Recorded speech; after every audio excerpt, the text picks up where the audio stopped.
Om Namo Bhagavate Vasudevaya. Om Namo Bhagavate Vasudevaya. Om Namo Bhagavate Vasudevaya. Om Namo Bhagavate Vasudevaya. Om Namo Bhagavate Vasudevaya.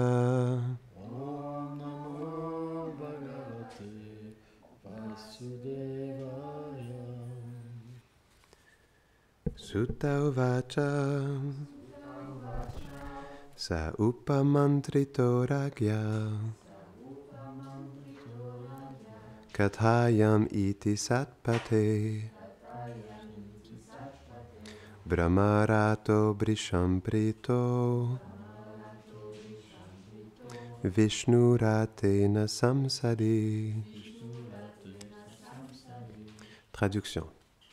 Sutta dit: Shukadev était grandement satisfait d'être interrogé dans l'assemblée par le roi sur les divertissements de Krishna. Commentaire. Srila Vishwanath Chakravarti Thakur dit: les mots Sat, Pate signifient Krishna et Brahma Ratha se réfère à Shukadev. Dans ce verset, Sutta explique que Shukadev répondait aux questions du roi. Tu peux répéter le verset? Ouais. Nous allons relire la traduction.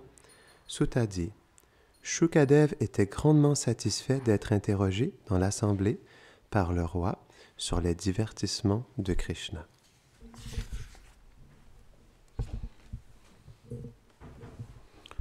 Om Gyanatimilam Dasyam Gyanam Dalam Shalakayam Shakshuram Meditam Jenam Daisme Shigulave Namaham Namam Vishnu Padayam Krishna Pristaya Bhutali Shrimate Bhaktivedanta Swami Nitinamine Namaste Sarasvati Deve Kauravani Pracharine Nilve Shesha Sunyavadi Prachatya Deshatarine.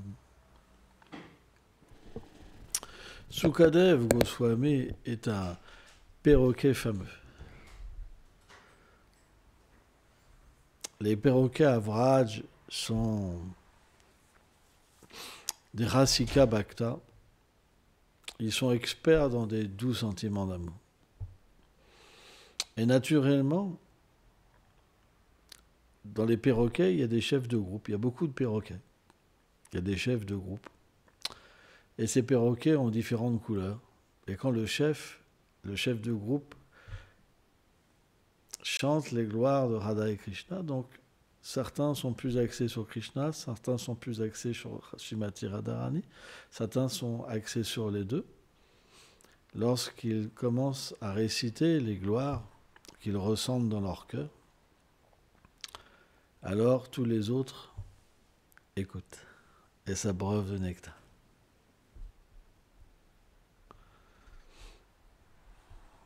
C'est ça Vrindavan. Vrindavan, c'est une terre où il n'y a pas d'envie.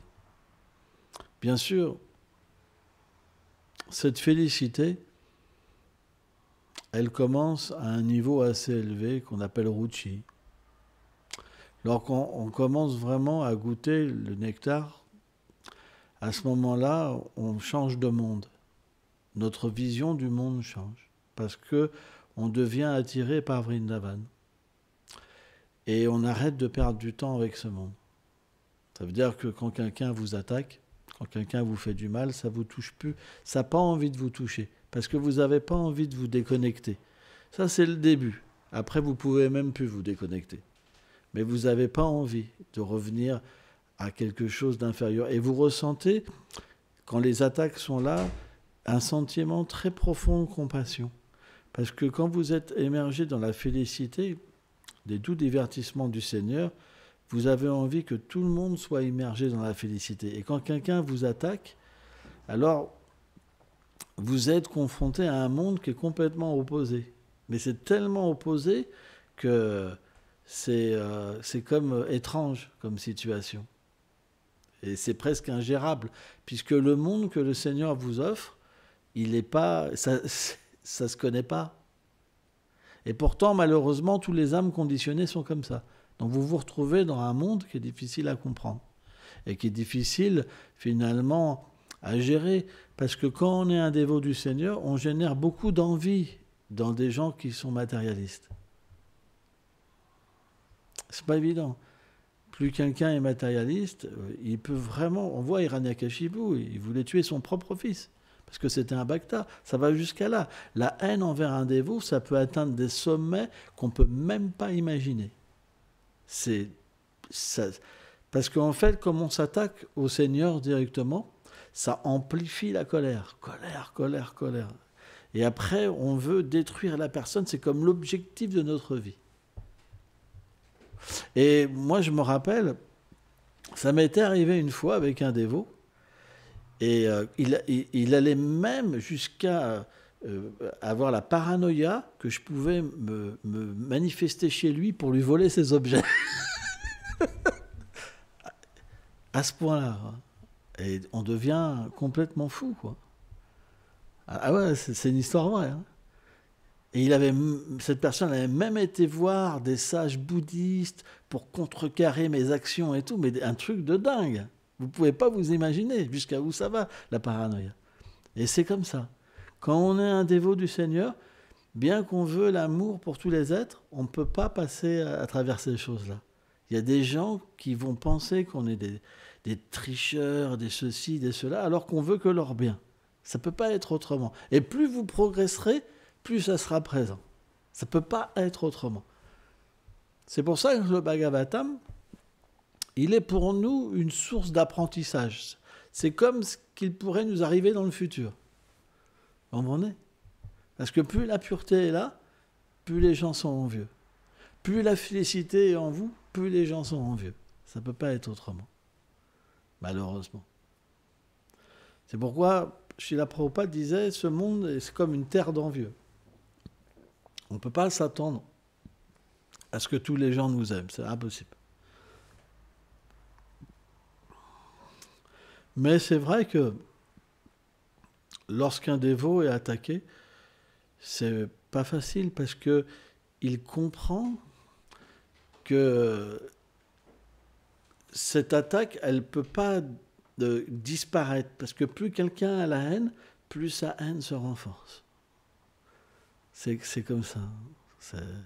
Donc il faut simplement tolérer et prier le Seigneur pour qu'il aide la personne. On ne doit pas prier pour que cette personne soit détruite. C'est parce que là, on a encore un problème dans le cœur. Quand on ressent ça, c'est qu'on a encore des impuretés.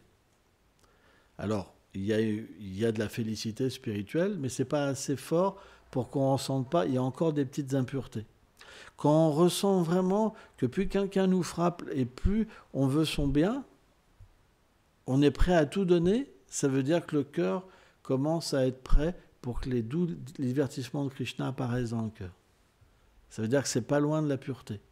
Et à ce moment-là, alors on peut réaliser des choses vraiment élevées dans le service de dévotion. Mais sans ça, ce n'est pas possible. Il y a des symptômes, en fait. Par exemple, le fait de se défendre pour sa réputation, de cacher des choses, c'est des symptômes qui restent des impuretés. C'est Madhyamadikari. Ça ne veut pas dire qu'il n'y a pas de réalisation. Mais les réalisations ne sont pas assez élevées pour nous empêcher de déraper. Alors c'est très subtil, hein. C'est vraiment subtil. Mais en fait, le pur bhakta, il voit qu'il reste encore un petit quelque chose. C'est pas grave, c'est comme ça. Et à force de pratiquer, alors on peut, progresser. Bien sûr, si on offense un pur dévot, ça peut retarder la perfection, une vie, deux vies encore. C'est pas évident, quoi. Ouais, malheureusement. Hein. Parce que l'orgueil, c'est très subtil. La position, c'est très subtil. La naissance, c'est très subtil. L'érudition, c'est très subtil. C'est pas évident. Tout ça, c'est des pièges énormes qui nous font penser qu'on est supérieur aux autres. Mais on ne fait pas partie de ce monde. Il n'y a pas d'infériorité, supériorité, finalement. Quand Krishna vous appelle, dans ce monde à lui, il n'y a pas d'infériorité, de supériorité. Sukadev, il était en train d'enseigner, il était heureux que les gens viennent. Il partage Krishna, c'est pas qu'il pense être supérieur. On parle, par exemple, de chefs de groupe de perroquets, quand ils énoncent les gloires de Krishna, ils le font pour faire plaisir à Radha et Krishna. Et les autres, ils écoutent pour le plaisir de Radha et Krishna. Parce que Radha et Krishna habitent en eux. Il n'y a pas l'envie. C'est simplement que cette même personnalité de Radha et Krishna qui habite dans leur cœur, elle vient sous la forme du nectar de leur gloire, pour tonifier cette vérité à l'intérieur. C'est pour ça qu'il n'y a pas d'envie. Mais tant qu'on ne chante pas à un certain niveau, on ne peut pas comprendre toutes ces choses. Bien sûr, il faut les entendre. Parce que de cette manière, ça va nous donner envie, un jour, d'atteindre cette plateforme. Mais il suffit simplement d'écouter le chant. Il faut écouter attentivement le chant. C'est comme un médicament. Si vous chantez avec inattention, ça ne marchera pas. Votre vie sera un fiasco.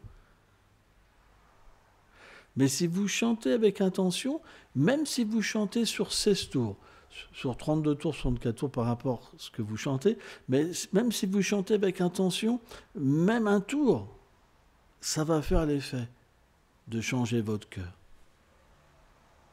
C'est pourquoi essayez de chanter avec attention, avec un sentiment que le saint nom, c'est Radha et Krishna, que c'est Mahaprabhu. C'est très important. Soyez personnel. Et ce sentiment-là va donner une connexion avec le saint nom. Et quand il y a une connexion, le goût va venir. C'est important. Et c'est graduel. Ça veut dire qu'à force d'écouter, il y a une purification, et à un moment, ça devient de plus en plus facile, et à un moment, vous êtes intoxiqué, et à un moment, les doux lilas de Krishna se révèlent. Et alors, ça ne s'arrête plus. Vous pouvez chanter toute la journée. Et vous avez du mal à arrêter, c'est difficile, parce que c'est tellement merveilleux. Mais, pourquoi Srila Prabhupada nous a construit une société pour nous engager à distribuer le savoir, à aider les êtres, à distribuer le prashadam, à chanter les saints noms, distribuer des livres, etc., adorer les déités. Parce que sans le service, au début, on ne peut pas purifier notre cœur. On ne peut pas changer notre mentalité due aux vies passées, due au conditionnement matériel. Et on ne peut pas avoir ce désir avoir une relation avec le saint. C'est pourquoi le chant au début, c'est pas si facile que ça. C'est pas si simple que ça. C'est pourquoi on a besoin de seva, du service au début. Et votre service, vous devez le faire avec des sentiments. C'est la même chose que quand vous chantez. C'est une expérience. Par exemple, la Hitasaki, elle se lève, mais elle se lève de quelle manière? Avec quelle conscience? Je suis la Hitasaki, j'ai 64 ans, 66 ans. C'est pas ça. On doit vraiment avoir un cœur particulier quand on va adorer les déités. On doit avoir un cœur particulier quand on lave la vaisselle du Seigneur, quand on peint un tableau. Sans ça, ça ne donne pas de résultat. Parce que c'est le sentiment qui crée la connexion. En fait, Radha et Krishna sont tellement proches de nous, mais on ne peut pas les voir à cause du sentiment qui nous habite, parce qu'on n'a pas de relation. On ne veut pas de relation. La vérité, c'est qu'on ne veut pas de relation. Alors c'est vraiment étrange, on vit dans un temple, on donne toute notre vie et on ne veut pas de relation. C'est bizarre comme truc. Et ça, c'est dû à la Sukriti des vies passées. On se retrouve dans un endroit, mais on n'a pas encore la conscience pour être dans l'endroit. Vous vous rendez compte? C'est incroyable. Hein. Vous pouvez être dans un temple sans rien comprendre. Rien. Vous ne savez même pas pourquoi vous êtes là, et vous vous dites des fois, je m'en vais pas, je m'en vais. C'est juste la Sukriti des vies passées. Mais parce que vous n'en avez pas, vous ne pouvez pas mettre de conscience et voir tout s'illuminer. C'est pourquoi Vedi, règle, ça veut dire apprendre à mettre le sentiment. Et à un moment, par vous-même, la réalité, elle s'éveille. Mais ça vient à l'intérieur de vous-même. Ce n'est pas quelqu'un qui va le faire pour vous. Ça ne marche pas. C'est vous qui devez décider d'avoir cette connexion. Mais une fois que cette connexion est là, c'est tellement merveilleux. C'est vraiment merveilleux. Parce que on devient libre de pouvoir goûter l'amour. On devient libre d'être ce qu'on est éternellement. On devient libre de la tromperie. On n'a plus envie de tromper les autres. On n'a plus avoir envie de position. On n'a plus avoir envie de famille, d'enfants, de ceci. On n'a plus de désir matériel. On est libre. On est libre de pouvoir aller vers l'amour. Et ça, c'est le plus beau cadeau qu'on peut avoir. C'est pas possible d'avoir autre chose. Parce qu'on veut une famille pour l'amour. Mais on n'obtient souvent que des problèmes. C'est une réalité. On est plein d'anxiété parce qu'il y a des attachements, etc., etc. Alors bien sûr, c'est pas qu'on parle de renoncement. On peut obtenir cette liberté dans toutes les situations. Parce que quand on parle de service, on parle d'une relation avec Radha et Krishna dans la situation qui nous occupe. Donc par exemple, si quelqu'un se dit « c'est parce que je suis marié, j'ai des enfants », c'est pas ça le problème. C'est pas ça le problème. La preuve, c'est qu'on peut habiter dans un temple, être brahmachari et pas goûter le nectar. Vous comprenez ? C'est pas la vie de famille le problème du coup. Alors c'est pas pour ça qu'on doit se dire du coup je vais faire 1000 enfants. C'est pas ça non plus. Mais le principe, c'est de la manière qu'on utilise l'environnement. C'est ça qui révèle en fait notre réalité. C'est pourquoi la vie spirituelle, elle est très simple, mais à un certain niveau. Ça veut dire c'est pourquoi qu'on dit le Vaishnavisme, c'est la simplicité. Ça veut dire que quand on commence à être introduit dans notre réalité, ça devient simple. Mais cette simplicité, elle ne peut pas être connue véritablement au début. Au début, c'est difficile, parce qu'on est pris dans une dualité, parce qu'on nous parle de nectar, en même temps on souffre. C'est difficile. Se lever le matin, c'est dur. C'est vraiment le truc.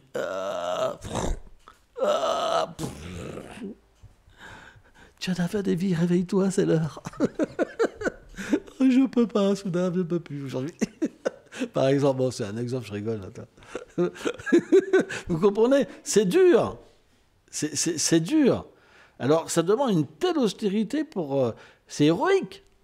C'est héroïque. Je parle héroïque. Parce que lorsque on a cette difficulté, par exemple, dans le service de dévotion, c'est héroïque. C'est ça qu'on appelle un saint. C'est quelqu'un qui fait quelque chose d'héroïque. Vous comprenez ? Mais à un certain moment, tout devient facile. Ça devient de plus en plus facile, de plus en plus facile, de plus en plus facile. Parce que l'aide vient. Quand on commence à arriver sur des niveaux tellement élevés, genre à Shakti, ça vient directement nous chercher. Ça devient, c'est-à-dire qu'au lieu d'avoir la méditation, de méditer sur un verset, parce qu'il faut avoir du goût, il faut être concentré, ça vient nous chercher directement. Et là, on devient immergé dans la félicité. Des choses incroyables nous sont révélées. Ça devient facile. Donc notre vie, elle devient facile parce que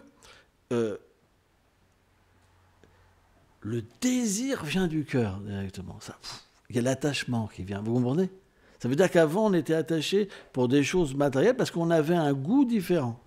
Par exemple, il y a beaucoup on voit souvent des gens qui vont à l'église qui ne sont pas très motivés. Par exemple, moi, je me rappelle, j'allais à l'église avec ma mère. J'étais là, oh là, c'est pas... Tu t'es là, comme ça. Mais tu vois les mêmes personnes quand il y a un match de football. Ouais, comme ça, par exemple. Eh bien, c'est normal. Au début, dans le service de dévotion, on a plus de goût dans certaines choses que dans la dévotion pure.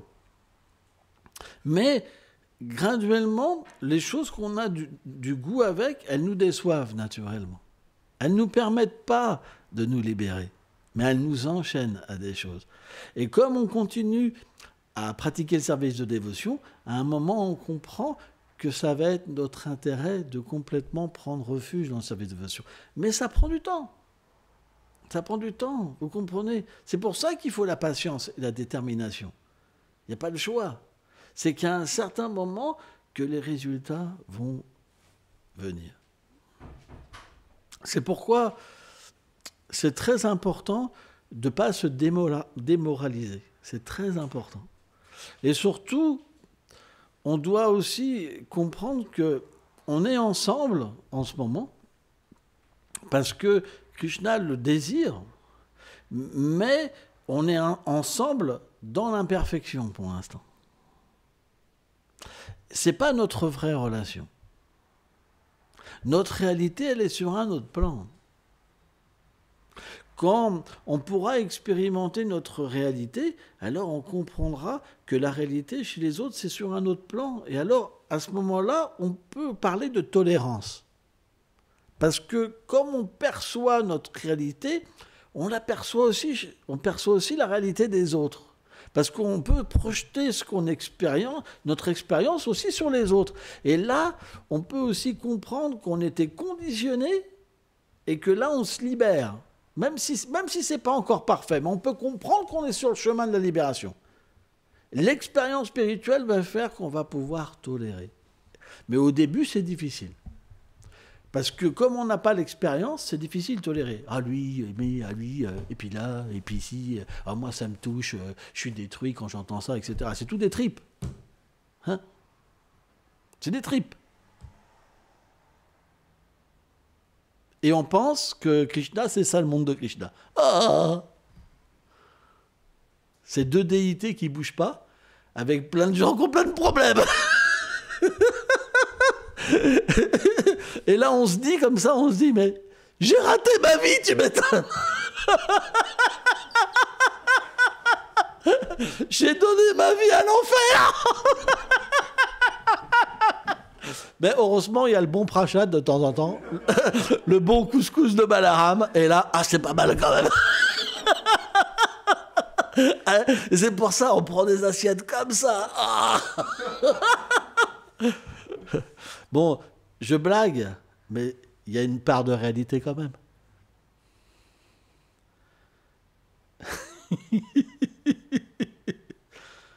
Mais le point, c'est qu'un jour, la miséricorde viendra. Elle est pour tout le monde. Elle nous attend, elle est juste là. C'est juste à notre porte. C'est comme si on n'avait pas envie encore d'ouvrir la porte. Et c'est normal. Parce qu'on a encore des intérêts pour cette fausse conception. Par exemple, quand on est sannyasi, si quelqu'un ne nous offre pas les hommages, on va dire voilà, l'offense. Si on prend des disciples, on devient attaché aux disciples, en pensant c'est ma propriété. Sans moi, ils sont perdus, ils n'auront rien. Ça va jusqu'à là. Il y a plein d'illusions. Pourquoi ? Parce qu'il n'y a pas de nectar. Quand il y a le nectar qui vient, on est détaché de tout ça. Ça ne veut pas dire qu'on délaisse ses disciples. Mais ça ne veut pas dire non plus qu'on est attaché. C'est le disciple qui, par son amour, devient connecté avec la réalité du gourou. Et à ce moment-là, le gourou l'accepte comme sa vérité aussi, comme quelqu'un qui fait partie de sa vérité éternelle. Mais pas le disciple qui est juste, pas sincère. Là, on parle d'une relation d'amour. C'est pour ça que Krishna, en fait, quand il dit « Yatamam prapadante », je réciproque, le principe de Shri Guru, c'est la même chose. En proportion qu'il y a l'amour, en proportion, il y a connexion avec l'amour. Mais celui qui n'a pas la qualification et qui est gourou, ça ne marche pas exactement pareil. Bien qu'il y a cette réalité, mais les sentiments sont plus matériels. C'est pourquoi la relation, elle ne peut pas être transcendantale véritablement. Et le gourou peut même se mettre à haïr un disciple. Si le disciple rejette, par exemple, ou si le disciple se comporte mal. Et c'est pourquoi, en fait, le gourou peut avoir aussi des problèmes. toute façon, à ce niveau-là, les problèmes sont là. C'est normal, l'attirance sexuelle, le désir de pouvoir. On ne peut pas éviter à ce niveau-là. On ne peut pas être dans l'autre monde et dans celui-là. C'est pas possible. Si vous êtes touché par le monde matériel, automatiquement, ces choses indésirables seront là. Et qu'est-ce qui se passe? C'est quand le gourou rencontre des problèmes, naturellement, le disciple qui a donné la foi, dans ce gourou-là, sa foi, elle est détruite. C'est comme ça. C'est pour ça qu'on doit faire attention avant de se faire initier. On doit faire vraiment attention. Parce que si on prend un gourou qui n'a pas une qualification assez élevée, à ce moment-là, on peut vraiment être déçu. Alors, ça ne veut pas dire que certains disciples, y compris un gourou élevé, ils ne sont pas déçus. Là, c'est différent. Les deux cas existent aussi. Hein. En fait, tout vient de l'attitude. Tout. On reviendra toujours sur cette réalité. L'attitude intérieure. Vous n'êtes pas condamnés.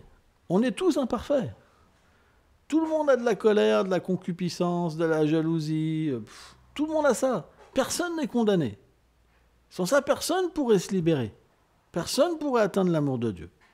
Mais il nous faut la bonne attitude, il faut le bon désir.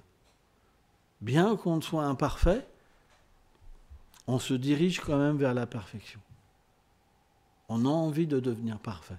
C'est pas qu'on cultive l'imperfection comme le but de l'existence. Hein? Par exemple, il m'a mal parlé. Bon, j'ai commandé sur Internet un sac de frappe et des gants de boxe. Je vais m'entraîner, la prochaine fois qu'il me parle comme ça, j'y en mets une. On ne cultive pas ce genre de choses. Mais par exemple, si on nous parle mal, peut-être que sur le moment, il y a une mauvaise réaction, mais on doit se reprendre. On travaille sur nous-mêmes. C'est ça que Krishna a besoin de voir en nous. On demande pardon déjà pour commencer. C'est pas qu'on fait une erreur et après on dit bon, j'ai mal agi, tout va bien. C'est pas comme ça. Ça, Krishna n'accepte pas ça. Certains agissent comme ça. Et ils se reconnaîtront. Parce que c'est normal. Mais il faut demander pardon. Parce que sans ça, ça veut dire qu'on n'a pas fait une erreur. C'est légitime. Donc vous cultivez votre colère, votre envie, etc. C'est pas comme ça. Si vous faites quelque chose de mal, il faut demander pardon. C'est pour ça que le pardon existe. Et à ce moment-là, ça purifie votre faute. Et vous pouvez aller vers une autre destination. C'est comme ça. Mais vous ne pourrez pas vous empêcher d'agir mal au début. C'est pas possible. C'est comme une poule, elle ne peut pas s'empêcher de marcher comme ça. C'est pas possible. Parce que son conditionnement, c'est d'être une poule. Ou un coq. Cocorico! Ça, bon, c'est une façon de... Mais, contrairement à l'animal, l'être humain, il peut comprendre le but de l'existence. Et lorsqu'il le comprend et qu'il l'accepte, il va naturellement, c'est comme un éclairage. Il va pouvoir voir ses fautes et travailler dessus. C'est pourquoi, à un moment, il faut changer d'attitude. Nos réflexes seront là, mais on va acquérir d'autres réflexes qui, graduellement, par la miséricorde du Seigneur, vont prendre de la force. Et la colère, l'envie, la concupiscence va diminuer, jusqu'à se décoller de nous. Ça veut dire qu'ils vont faire surface, mais ils n'auront pas la force de nous entraîner. Mais ils seront là quand même. Mais extérieurement, ils ne pourront pas nous forcer à réagir. Et à ce moment-là, on comprend qu'il faut prendre refuge dans le service de dévotion. Et là, à ce moment, ils deviennent de moins en moins forts, et l'amour de Dieu commence à se manifester. C'est comme ça que ça marche. C'est très beau, en fait. Mais s'il n'y a pas ce travail-là, ça ne va pas. Et puis, on doit faire vraiment attention. Parce que, quelque part, dans une communauté, on a nos amis, on a nos préférés, c'est comme ça. Et puis, quand ça ne va pas, il m'a fait ça, il m'a fait ça, il m'a fait ça. Et les autres, ils font « Ah, il t'a fait ça, ah, il t'a fait ça !» Non, on doit faire très attention. Tout a un effet. Et quand vous créez des choses comme ça revient aussi vers vous. Parce que le pire, c'est que des fois, on peut faire ça. Moi, ça m'est arrivé, hein, ça arrive à tout le monde. On fait ça et on voit qu'on fait une erreur. Et ça emporte tout le monde. Vous comprenez ? Et après, ça revient vers vous et vous êtes obligé de voir qu'il faut arrêter les choses et les changer parce que vous voyez que vous avez fait une erreur, en fait. C'est pourquoi le pardon, il peut aussi être la cause aussi de voir qu'on fait des fautes à travers les autres, à travers les gens qu'on aime, etc., etc. De changer la façon aussi des autres de réagir. On doit en parler. On doit dire, mais tu sais, là, ce que j'ai fait, c'est pas bien de vous entraîner dedans. J'ai reçu des messages sur un téléphone et je vous les ai partagés. Pourtant, mon autorité m'avait dit, fais pas ça. Fais pas ça. En faisant ça, on divise la communauté. On ne peut pas faire ça. Notre rôle, c'est difficile. On est dans l'âge de Kali. Mais on doit essayer d'unir. Parce que si on est unis, ça sera plus facile pour progresser. Quand on est désunis, c'est difficile. Krishna nous a mis ensemble. On doit l'accepter. On doit l'accepter. Il n'y a pas le choix. Ce n'est pas nous qui décidons qui vient. C'est Krishna. C'est pourquoi Sridhar Maharaj disait on doit s'adapter à l'environnement et pas frapper son environnement. Si on pense que par la force on va changer les choses, on se trompe. Ça ne marche pas comme ça. Vous pourrez peut-être changer l'aspect externe des choses, mais vous ne changerez pas votre cœur. Si des personnes sont là à vivre avec nous, c'est parce que Krishna a besoin de ça à un certain moment. On n'a pas le choix. Les gens viennent pour une cause. Alors c'est difficile à comprendre. C'est difficile, c'est vraiment difficile. Mais si on voit à quel point quelqu'un peut nous causer des transformations intérieures, comme tout ça, et ça sort grâce à lui. Et c'est merveilleux. C'est merveilleux. Mais si on regarde, si on regarde du ciel, pas dans notre condition présente, mais si on pouvait se sortir du corps et regarder la situation, on dirait, écoute, c'est merveilleux. Finalement, le résultat, il va venir. Il va faire qu'on va se purifier, qu'on va développer des qualités. Mais au départ, on ne peut pas le voir. Mais si on progressait et qu'on allait dans le futur et qu'on pouvait voir cette situation qu'aujourd'hui, on ne peut pas comprendre, vous direz, c'est parfait. Et vous serez là en train de vous frotter les mains. Vivement dans 6 mois. Vous comprenez ça ? Mais sur le moment, c'est terrible. C'est terrible, mais qu'est-ce qu'il fait là ? Ah là là, moi je peux pas, Gurudev. Hein. Je sais, il y en a qui sont venus me voir. Moi je peux pas, Gurudev. Il faut que tu le vires, faut que tu le vires. Ah, moi je peux pas. Comme ça. Hein. Vous comprenez ? Mais est-ce que ce dévot-là, 3 ans après, il va avoir la même disposition ? Non. Mais grâce à ce contact-là, il a pu progresser. C'est pour ça que la vie communautaire, c'est quelque chose de difficile à comprendre. Parce que c'est avec les uns et les autres qu'on progresse. C'est les défauts des autres qui nous créent des qualités. Ça ne peut pas être autrement. Parce que de toute façon, les défauts seront là. Et on est plein de défauts. Le pire en plus, c'est qu'on espère avoir les fautes chez les autres, mais on ne voit jamais nos défauts. Ah purée, qu'est-ce qu'il prend celui-là ? Et puis on y va tous ensemble. Ouais, c'est la bande. Tu sais, c'est la bande. Tu sais, ils ont fait une bande. Ouais, c'est comme ça. Mais non. Si on commence à comprendre que cette personne, elle est là pour nous apporter, on ne va pas réagir comme ça. Parce que plus on va se mettre sur quelqu'un, et plus ça prend du retard, l'effet. Et ça peut même, quelque part, arrêter l'avancement spirituel. Il n'y a pas le choix. Vous n'aurez pas la force de mettre quelqu'un à la porte, par exemple, si Krishna veut qu'il reste. Pas possible. Vous aurez beau faire ce que vous voulez. C'est mystique, il est encore là. Vous n'avez pas la possibilité. Par contre, vous avez la possibilité d'en tirer un profit. Alors, ça ne veut pas dire qu'il n'y a pas un fonctionnement. Ça ne veut pas dire qu'on n'engage pas les gens, les ceci, les cela, mais on doit avoir ce profit. C'est très important. Sans ça, on souffre.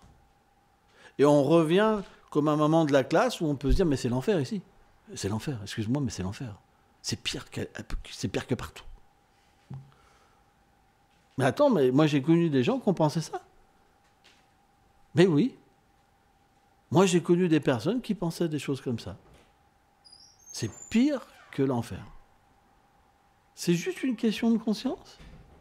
Vous pouvez créer un enfer à l'intérieur de vous-même.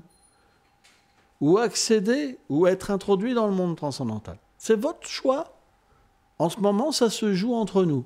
C'est pour ça que la vie communautaire, ce n'est pas quelque chose d'ordinaire. Il faut savoir ouvrir les yeux. C'est le monde de Radha et Krishna, parce que Radha et Krishna sont sur l'autel et vous êtes ses dévots. Et ça, c'est Golok. C'est Boma Vrindavan.